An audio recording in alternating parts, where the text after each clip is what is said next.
Ladies and gentlemen, welcome back to the channel, and it's time to talk about last night. Not that I want to, I'd rather give it a miss in all honesty, but nonetheless we have to. It's time to kind of break down and talk about last night's 7-1 defeat in the Champions League to the hands of Borussia Dortmund. Yes, in case you've been under a rock and somehow you don't know, you heard me right. The 7-1 loss last night in the Champions League. We've got a bit of my opinion to get through, a lot of your opinions to get through. We're doing a bit of both in today's video, so don't go anywhere. And I'm sure if you're tuning in from the other side, you're going to absolutely love this. So let's talk about that.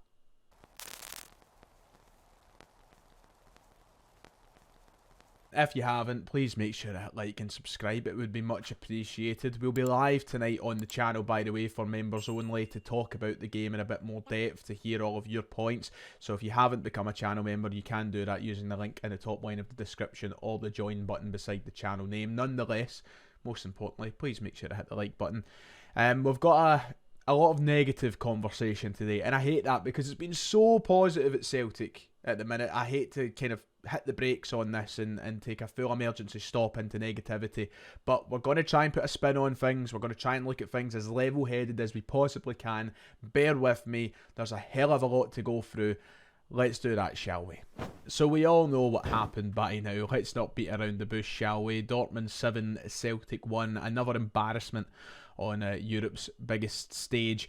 Another embarrassment for Celtic when it comes to competing with the big boys. And another one that really just grounds you and brings you back down to earth. I think ultimately what we need to look at from last night is the fact that it is a very humbling, sobering reality check for Celtic, for a side and whose supporters, including myself, have maybe got a little bit carried away with how we've been domestically, to then be slapped around 7-1 by last year's finalists. It does, it grounds you. A lot of our fans last night went into the game thinking, you know, we could go to Dortmund and get a result. And listen, I'm not going to sit here and deny the fact that we should have felt like that. And that's one thing that's maybe kind of rattled me a little bit in the comments section of my video last night, was people, you know, going on about why were you confident, or laughing at the confidence of Celtic supporters. Listen, I said it. Realistically, Dortmund win the game. I said that my prediction was Dortmund to win the game because I'm not daft. You know, I can understand the kind of significance of what you're trying to claim or achieve. But, you know, without optimism, without the fun and the hope of it all, there's no point in being a football fan. There's no point in going into the Champions League if you don't have the hope or the optimism that you can do this. So, you know, I don't think we should let anybody take that away from us. But if anybody can take it away from us, it is Dortmund and what they done last night. You know, Karim Adeyemi and co just had an absolute laugh with us. And it's pretty embarrassing. It's the third time that Brendan Rodgers has conceded 7 in a Champions League game, following on from Barcelona and PSG back in 2016 and 2017. So, you know, it's got to the point where it's not good enough. You know, we're fed up of the conversations of we have to learn. But we do need to learn. And, you know, if we haven't learned it, especially after this one, then I fear that we never will. So there's work to be done. The manager especially will have to look himself in the mirror and understand that changes have to be made. You know, I'm not going to sit here and recap all 7 goals last night, but yeah, it's not good enough. Brendan Rodgers called it a tough watch last night's game, and trust me, if it was a tough watch for him from the sidelines, it was a tough watch for us from the stands and from our homes. I really do salute, I give a tip of the hat to those who travelled to Dortmund to witness it. I know what it's like. I was there last year when we were battered 6-0 in Madrid. You know, plenty of fans went to Madrid the year prior when we were battered to the hands of Real Madrid. Ultimately, you're going up a team who are miles better than Celtic, and they're expected to win the game. But the fashion of how we lose these games is now what's bringing the questions and just the general pain to Celtic supporters. We need to learn how to adapt. We need to. And once again, I hate being that guy. I don't want to just keep using that same phrase of we have to learn. But we need to learn how to adapt. There is no point in us heading over into these games against Champions League finalists, against some of Europe's elite teams, and trying to play football the same way we do in the Scottish Premiership. It will not work. It cannot work. It was a lovely dream, you know, that we might have been able to do it last night. It was a dream when we had Ange Postecoglou and we thought we could get away with it, just like it is now with Brendan Rodgers again. Ultimately, you've got to talk about being pragmatic, and you've got to look at it maybe as the solution. Because there's teams in these sides' respective leagues, the likes of Bochum, who went to Dortmund at the weekend, in Spain, all your mid-table and lower-end teams, who go to places like the Bernabeu, who go to Signal Iduna Park, who go to all these venues against the biggest teams, and they don't get scalped 7-1 every time they go, because they're a bit more pragmatic, because they're a bit more realistic in what they can try and achieve. And Celtic are continuously making themselves the whipping boys because, you know, we're going over there and we're trying to pass it out from the back. We're trying to play football that's ultimately going to get us nowhere in these types of games. So we need to learn how to adapt and overcome these obstacles in ways that might not bring the exciting football we're looking for. But if you don't want to continuously lose 7-1, 7-0, 6-0, 6-1, 5-1 to these sides, you know, it's going to take some altering.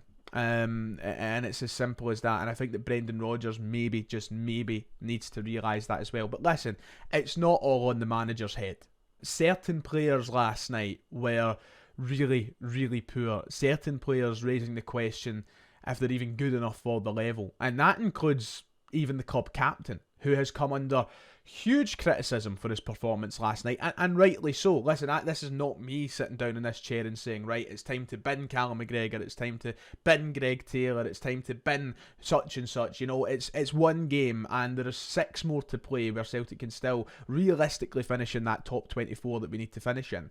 There's a long way to go here, but you know, a lot of players really need to give their head a wobble after last night, and it's not just the manager who lets us down in games like that. It is some of our top performers on a consistent level who come into games like this and once again let us down. Last night McGregor had one of his worst games in a Celtic shirt. Greg Taylor had one of the worst 45 minutes that I've seen from a Celtic player in my life. The midfield, non-existent, including our 11 million pound signing, Arne Engels. You know, if players aren't turning up to the occasion either, you know, they're just as much to blame as the manager himself. So, you know, it's a team effort. They're letting us down. They let us down massively last night. And it's all about trying now to move forward and trying to put it behind us. We are negative today. We are hurting today. And there is obviously more than enough of an excuse to be negative and call out these things. But we've got to move forward. And hopefully they can do that.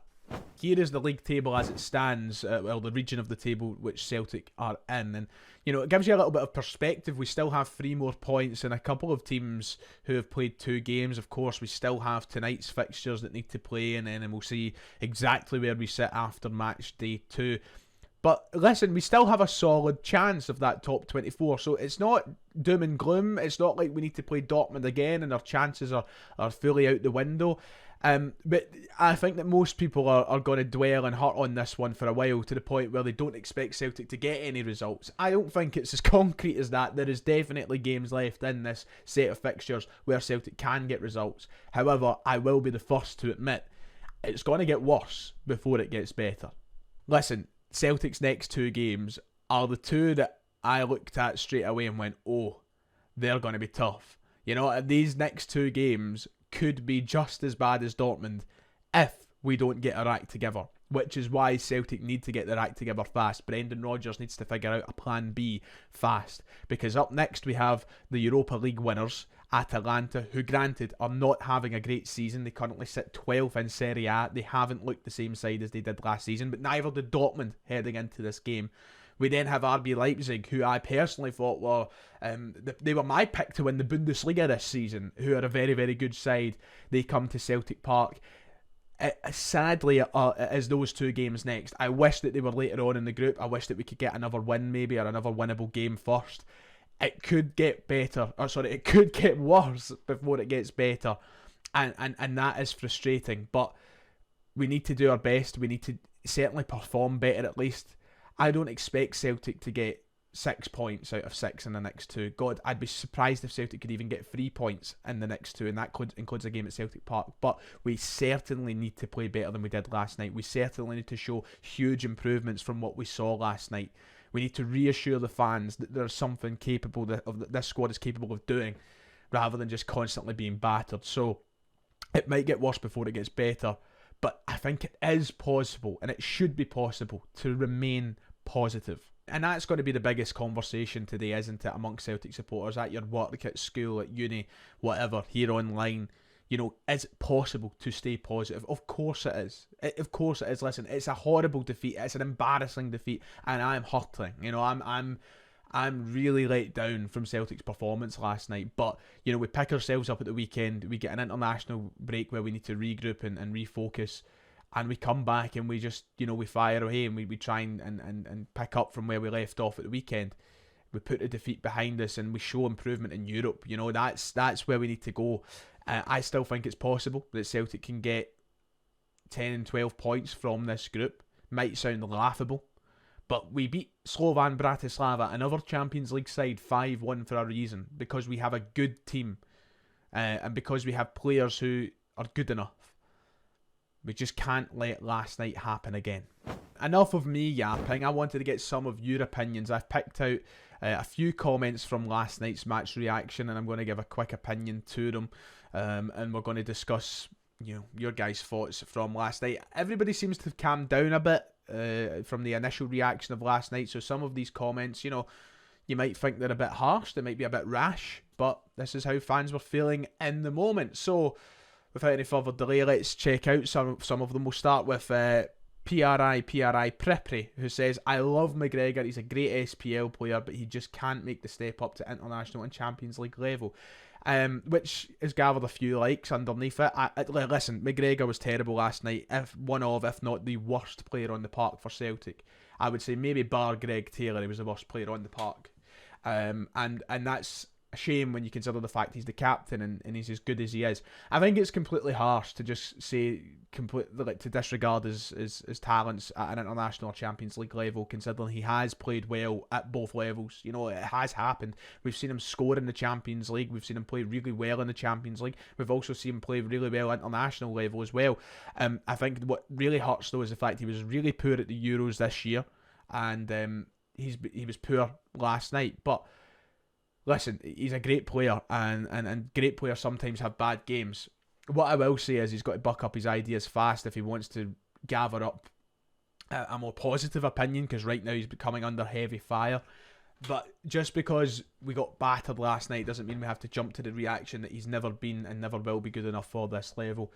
He's captain for a reason. He's first name in the team sheet for a reason. He had a very poor game last night, but I do genuinely believe that he can come good again. So, you know, you might call that delusion, and maybe he just isn't good enough for the Champions League. But that's something that we can evaluate over the next 6 games rather than last night, because it's something that we didn't even consider after the Bratislava game. Martin says that he thinks that the goal that they scored right after our equaliser shocked us and we didn't recover. And honestly, I do believe that that's probably played a factor in what happened in that first half. I think that, you know, that maybe caused us to buckle and throw away the game in the manner that we did. I think everybody lost confidence as soon as that second goal went in for Dortmund, especially after the highs of equalising. But it's still no excuse to go and concede another 3 goals following it in the fashion that we do. You've got to learn how to recover. You've got to learn how to keep a strong head in those moments, haven't you? Otherwise, you've got a team of the wrong players. You've got the wrong mentality. I think, once again, I brought this up in my video last night. I do believe that there was an element of a kind of wounded animal last night. I think that we were playing Dortmund at the wrong time, after a lot of questions were raised about them and after a lot of people doubted them. I think they went out with a point to prove last night, and maybe Celtic just played them at the wrong time. But, you know, if you get an equaliser in a moment like that, you've got to learn how to keep at least yourself in the game for another 5 minutes. And Celtic barely lasted 5 seconds, so it's not good enough. Lisbon 1967 said, we pressed them like they were Ross County. Wingers pressed too aggressively. Same with the fullbacks and midfield that left us 3v2s all the times. Absolutely. We treated them we were too naive. It's as simple as that. We're far too naive in the way that we treated them with our press and just our general game plan. You know, we can't treat a Champions League finalist like we do a Ross County and St Johnstone. And that was my biggest problem with Ange Postecoglou.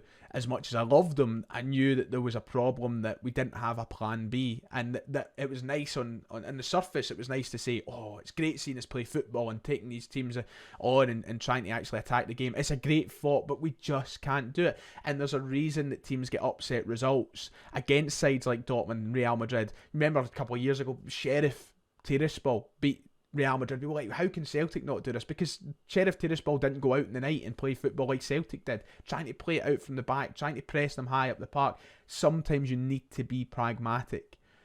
And I love Brendan Rodgers with all my heart, but you know, we need to alter that when it comes to the Atlanta game, the Leipzig game, because if we do it, the exact same thing is going to happen. And we need to be prepared for that. Hail Paradise 88 said he turned it off at half time. He hates admitting it, but he couldn't watch the team get battered like that. We were poor, but Dortmund were brilliant, man. Too good for us, crashing back down to earth. And that's one thing we haven't spoke about enough. For as negative as we've been about Celtic and as poor as we've been, you know, there's no excuses. Dortmund were unbelievable, and sometimes you've got to just, you know, admit that. That was something that I missed out completely in my match reaction last night, and the annoyance of seeing your team get battered like that. You know, some of the goals that they scored, you're like, especially that Adeyemi one from the corner of the box, you're like, how are you stopping that? It's ridiculous. The fact he's even thought about shooting from there, you can't help it. And all the goals are preventable to an extent, I think. But they were so good. They were so good. And I think that's one thing that we just completely forgot heading into the game, moments before kickoff. You know, we're all feeling confident and then forgetting that this is a team who rightly put themselves in the final of the Champions League. It's something that I think we've not acknowledged enough at how good a team they are. Nonetheless, though, it doesn't matter if you're playing the European Cup winners or the Ramsden's Cup winners. You can't lose 7-1. And that's what hurts most. Jack Jones said that it was another shocking away performance. Same old players can't play simple passes. Kuhn, Engels and Bernardo were atrocious in the first half. Johnston was no better than Taylor at this level, and most of all, Rodgers has learned nothing and keeps trying to go toe-to-toe against better teams with inferior players. No idea why we paid $6 million for Trusty. He looks worse than Nawrowski. Someone else has come under heavy criticism is one of our newer signings, Austin Trusty, who maybe it's naive of me, I have decided not to be too harsh on Trusty. It's his third game as a Celtic player. His first two were against a championship side and the worst team in the league in St Johnstone. For him to then jump into that game against Dortmund, especially when he's not playing on his natural side of defence, I think is a real tough job for him, and he deserves criticised, but I'm not going to suddenly say that he's done as a Celtic player. I've seen people saying that Welsh is a better player, which is just absolute nonsense, because we haven't seen enough of Trusty to make an assumption like that. But yeah, he didn't look great last night. Rodgers needs to learn. Yep, we've been through that. Johnston was poor. I don't think he was as poor as Taylor, but he wasn't much better. And yeah, the point I wanted to highlight the most from this comment from Mr. Jones here was the simple passes. What we missed in that first half was what Rio Hatate then brought in the second. Someone taking a risk, and sometimes taking the risk pays off more than the simple passes, because the simple passes is what was getting us into trouble. Not being able to play a 5 or 10 yard pass we were giving the ball straight back to Dortmund. Whereas if you have someone who's going to hit the ball up the park, you might give the ball back to Dortmund, but at least you're not giving them it in the areas where they can hurt you the most. At least you're maybe giving it to their centre halves, and then you have time to regroup and defend. Whereas the amount of times we passed it to Julian Brandt or we passed it to Girassi or somebody, and they're in the fucking final third. We need to learn how to adapt in these situations and pass differently from how we would against Ross County. Simple as that. Sorry to use Ross County as a benchmark again. I'm sorry. I'm not even going to try and attempt the channel name here, but this user says, never drop Hatate again. We need Vickers back, and actually thought that Valley played well when he came on. Yeah, listen, I don't mean to say I told you so, but I did tell you so. Hatate had to start for me last night. It wouldn't have made a difference in the grand scheme of things. We still would have lost the game the fashion that we did. And I'm not suddenly turning my back on Bernardo or saying that he's rotten. I don't like him. Don't mix me up with that. But I just think that Hatate he's built for these games. That's why we've got players like Hatate in the team, and you've seen that difference when he was there in the second half. However, yeah, I don't think that even if Barley started, Vickers started, Hatate started, that there was more problems than that last night. We can't use this excuse, and I don't really see many people use it, but I've seen a couple in my comment section. I don't like it. I don't care if their squad cost a fraction of Borussia Dortmund's. Borussia Dortmund are a team who are beatable, and they have been beaten by teams in the relegation zone of the Bundesliga, mid-table in the Bundesliga. God, they've been beating off teams in the Zweite Bundesliga, the second division. You know, they're a beatable team as long as you play football the right way. And Celtic didn't play it the right way last night. So, you know, Stuttgart's team cost a fraction of what Dortmund's does. And they beat them 5-1. Bochum went up 2-0 at the weekend. And they're a team that are not regarded as a big side. And a team like Bochum is a team that you would expect Celtic to beat. Fully expect to beat. And probably would. You know, and then suddenly when we step up. And the same when you go to Spain. You know, you see teams like Las Palmas and shit like that beating Real Madrid. And maybe it's because they're just playing a higher standard of opposition every week, you know. But it certainly means that we can do it. The fraction of the cost means nothing to me, and it's always been a terrible excuse. And then the final one that I'm using here is Jim's, who says, the trouble is it'll be forgotten after our next Scottish League win, which ties into a lot of the comments that were in my comment section last night, mostly targeting the standard of Scottish football and how that's the reason that Celtic will always suffer in Europe. And I'm not going to deny that plays a massive part in it. You know, Celtic going from playing, and I mean it with all due respect to the rest of the league, Celtic going from playing St Johnstone, St Mirren, Ross County, Dundee United every week to then suddenly playing a Borussia Dortmund, Real Madrid or whoever it is obviously going to be a huge step up and maybe a culture shock for us.